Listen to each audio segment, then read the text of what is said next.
Agora eu vou falar sobre a enzima RNA polimerase.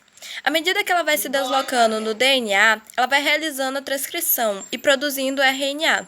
Ela carrega em sua cauda C-terminal componentes do capeamento e do splicing.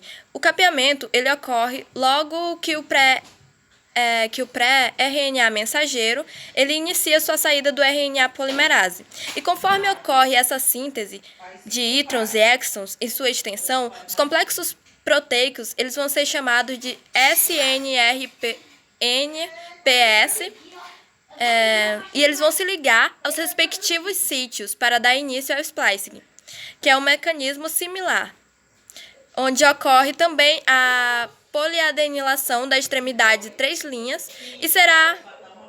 e assim o local em que cada extremidade 3' vai ser o poliadenilado, que vai ser determinado através de um sinal codificado no genoma.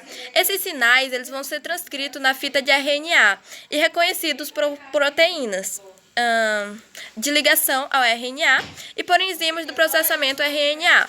Entre elas, o fator da estimulação da clivagem, que é o CSTF, como vocês podem ver na imagem, e também tem o fator de especificidade de clivagem e poliadenilação, que é o CPSF, que também está presente na imagem. Esses daí são os principais. Ambos esses fatores eles vão se deslocar juntamente com a cauda C-terminal da polimerase e são liberados no RNA, assim que a extremidade 3' sai do RNA polimerase. Após o CSTF e o CPSF se ligarem, as sequências específicas nas extremidades 3', outras proteínas elas vão se reunir para iniciar o processo da poliadenilação.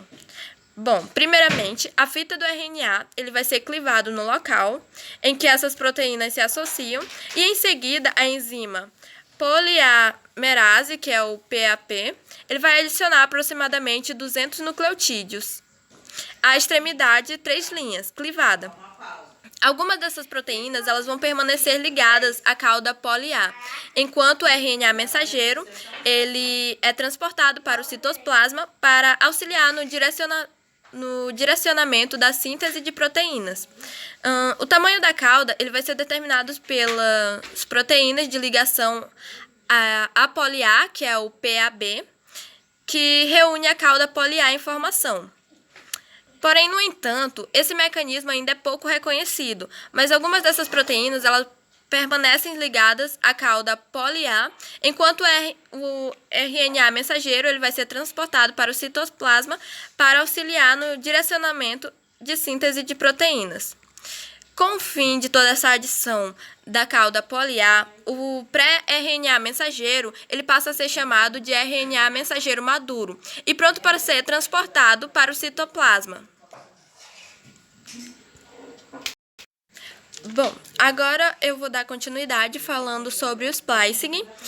Bom, o splicing, nas células eucarióticas, há uma grande quantidade de sequências de DNA, que não são expressas em RNA ou em proteínas. Então, portanto, elas vão ser convertidas em produtos funcionais. Grande parte do DNA que especifica o RNA mensageiro constitui os introns dentro dos genes. Eles foram descobertos em 1977 por Bergertes. Os introns, eles são regiões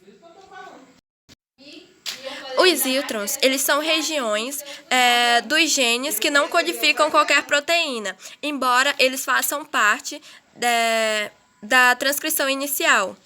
Como vocês podem ver aí nessa imagem, eles separam uma das outras sequências de DNA que codificam para proteínas conhecidas como os exons. Nesse caso, dessa figura, todo gene conhecido como gene em mosaico, ele contém exons e introns, e ele é transcrito em uma longa molécula de RNA, que se chama pré-RNA mensageiro. Ela é dotada de exons e introns, como eu disse. Aí está ocorrendo a remoção dos introns, o que reduz o tamanho do RNA inicial. Como vocês podem ver, que ele começou com um tamanho enorme e ele vai terminar bem pequenininho. Ou seja, está sendo reduzido os introns do RNA. E o que acontecerá com os exons? Os exons eles vão migrar para o citoplasma, onde eles vão ser traduzidos em uma cadeia polipeptídica. Esse processamento do RNA ele é chamado de splicing, como eu já disse. Ele vai ocorrer no núcleo e ele consiste na remoção dos introns e na união dos exons imediatamente após a transcrição do RNA. Isso é bastante complexo, já que a molécula do RNA ela deve ser clivada em locais exatos e os exons eles devem ser unidos também de maneira exata. Os introns eles são retirados do pré-RNA e eles vão ser destruídos dentro do núcleo, gerando nucleotídeos livres que são reciclados. A denominação intron, ela mesma já diz que eles já são destruídos no compartimento celular. Por fim, eu vou falar um pouco sobre o splicing alternativo, ou também chamado de genoma humano. Ele possui umas estimativas iniciais de que possuía 100 mil genes. Esse número ele tinha por base a quantidade de diferentes proteínas humanas, estimadas a cerca de 90 mil anos. Portanto, ter pelo menos 90 mil genes para codificá-las.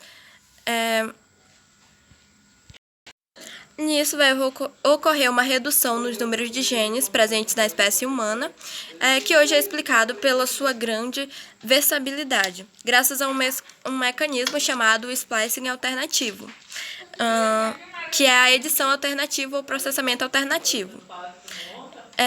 Onde isso vai ocorrer nos mecanismos celulares. Em linhas gerais, vai decidir ou vai remover um exon ou manter o intron, como vocês podem ver aí na imagem, ou partes dele. A informação armazenada nos genes ou nos organismos, ela vai ser editada de várias formas. Isso vai fazer com que o gene possa codificar duas ou mais proteínas com funções distintas e algumas vezes até antagônicas, aumentando consideravelmente a capacidade codificante do genoma. Esse splicing alternativo ele foi descoberto independentemente em 1977 por Richard Hobsbawm, na Instituição de Tecnologia de Massachusetts, nos Estados Unidos.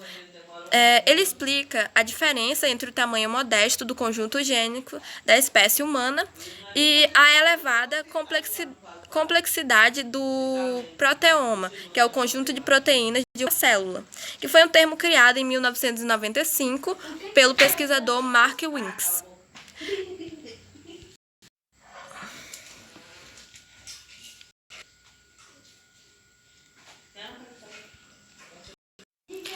O controle do processo de splicing alternativo ele é bastante complexo. Inibir ou ativar um sítio de splicing, saltar ou introduzir um ou mais exon e decidir a eliminação ou não de um intron são as tarefas para os reguladores dos splicing.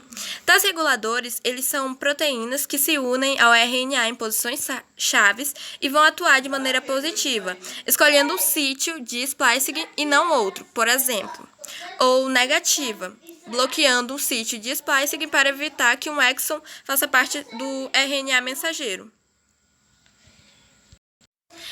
Em média, cada um dos nossos genes dá origem a 3 RNA mensageiros funcionais, por meio do chamado splicing alternativo. Isso vai permitir que os seres eles possam produzir mais de 90 mil proteínas diferentes, sem precisar manter 90 mil genes, aumentando o número de proteínas que podem ser sintetizadas por cada um desses genes. O splicing alternativo ele vai representar, desta forma, uma fonte econômica de diversidade no universo. Aqui, como vocês podem ver, é um mapa mental sobre tudo que foi dito. E para finalizar, vou finalizar com a frase: eu faço da dificuldade a minha motivação, a volta por cima vem na continuação, de Charles Brown Jr. Obrigada. Referências bibliográficas. E é isso. Espero que tenham gostado.